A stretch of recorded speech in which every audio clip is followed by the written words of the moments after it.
گزشتہ سال انہی دنوں جب راتیں ٹھنڈی ہو جاتی ہیں، پنکھے چل چل کر تھک چکے ہوتے ہیں، یوں وہ آہستہ چلنے لگتے ہیں۔ میری بیٹی کو رات کو سوتے وقت ناک بند ہونے کی شکایت ہو گئی، جس کا میں نے علاج کروایا۔ الحمدللہ وہ ٹھیک ہو گئی۔ ان دنوں میں اس کا اپنے بھائیوں سے جھگڑا رہتا کہ پنکھا آہستہ کریں۔ ایک دن میں نے بیٹی کو کہا کہ آپ بیڈ کے دوسری طرف سو جائیں، وہاں پنکھے کی ہوا بہت کم پہنچتی ہے۔ وہ کہنے لگی کہ پاپا جی اس طرف مجھے نیند نہیں آتی۔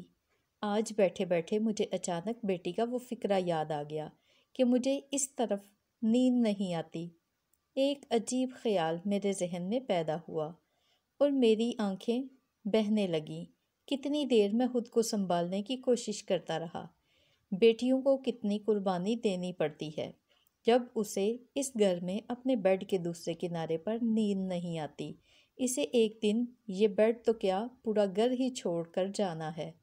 اسے ماں باپ، بہن بھائی، پورا گھر جسے وہ روز سنوارتی ہے، کبھی چادریں بچھاتی ہے، کبھی صفائی ستھرائی کرتی ہے، وہ چارپائی، چٹائیاں، کرسیاں، وہ جوتے، وہ کپڑے، وہ سب کچھ جس کے لیے وہ اپنے بھائیوں سے جھگڑتی ہے، میرا میرا کہتی ہے، وہ سب کچھ جو اس نے پاپا کو محبت سے مجبور کر کے منگوایا ہوتا ہے، وہ سب کچھ جو اس نے بھائیوں سے چھپا چھپا کر سنبھالا ہوتا ہے، وہ پونیاں، بالیاں، وہ رومالیاں، وہ سب کچھ جو اس کی رونق حیات ہوتا ہے، اس کی زندگی کا سکھ چین ہوتا ہے، اور سب سے بڑھ کر وہ پاپا جسے دیکھ دیکھ کر، جس سے پیار کر کر کے اس نے اپنی زندگی کے بہترین سال گزارے ہوتے ہیں، ایسے پاپا جو ایک دن چھوڑ جانا ہوتا ہے، وہ ماں جس سے کھٹی میٹھی محبت میں، ہلکی پھلکی ڈانٹ ڈپٹ میں زندگی بتائی ہوتی ہے،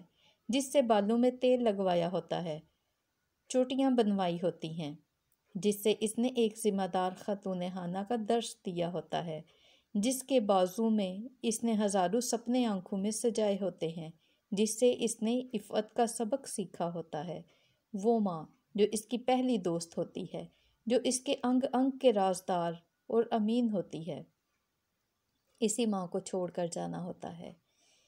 اس سب کچھ کو ایک دن چھوڑ کر ایک انجان شخص کے ساتھ چند لفظوں میں بند کر والدین کی رضا میں راضی رہ کر گھر بار کو چھوڑ چلی جاتی ہے۔ کتنی بڑی قربانی ہے جو بخدا ایک بیٹی ہی دے سکتی ہے۔ احادیث مبارکہ کا مطالعہ کریں تو بیٹیوں کی بنسبت بیٹوں سے متعلق ارشادات نبوی صلی اللہ علیہ وآلہ وسلم زیادہ وارد ہیں۔ حضرت ابو ہریرہ رضی اللہ تعالیٰ عنہ سے مروی ہے کہ حضور صلی اللہ علیہ وآلہ وسلم نے ارشاد فرمایا، جس کسی کے 3 لڑکیاں ہوں اور وہ شخص ان کی تکلیف اور معاشی پریشانی پر صبر کرے تو ان کے ساتھ ہمدردی کرنے کی وجہ سے اللہ تعالیٰ اسے جنت عطا فرمائے گا۔ اس پر کسی نے پوچھا، یا رسول اللہ صلی اللہ علیہ وآلہ وسلم، اگر کسی کے 2 لڑکیاں ہوں اور وہ ان کے ساتھ اچھا سلوک کرے تو؟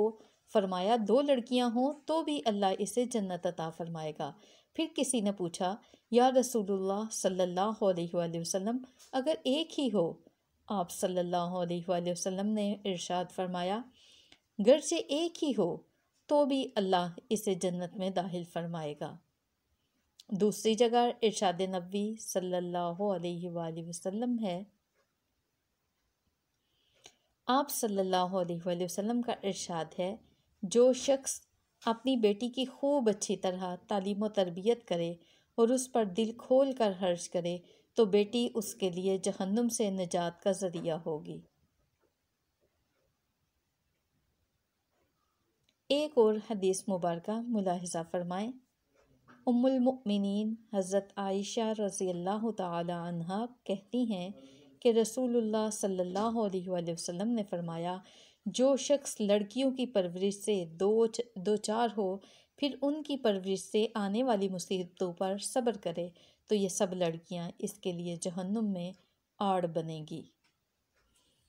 احباب گرامی، بیٹیاں رحمت ہیں اور رحمت کے بارے میں سوال نہیں کیا جائے گا، رحمت کا بدلہ دیا جاتا ہے، چنانچہ بیٹیوں سے خوب دل کھول کر محبت کریں ان کی بہترین پرورش کریں اور ہمیشہ ان کو بیٹوں پر ترجیح دیں، کیونکہ یہی پرورش کل کو انشاءاللہ آپ کو جہنم سے بچانے کا باعث ہوگی اور جنت میں انشاءاللہ نبی کریم صلی اللہ علیہ وسلم کے ساتھ ملانے کا باعث ہوگی۔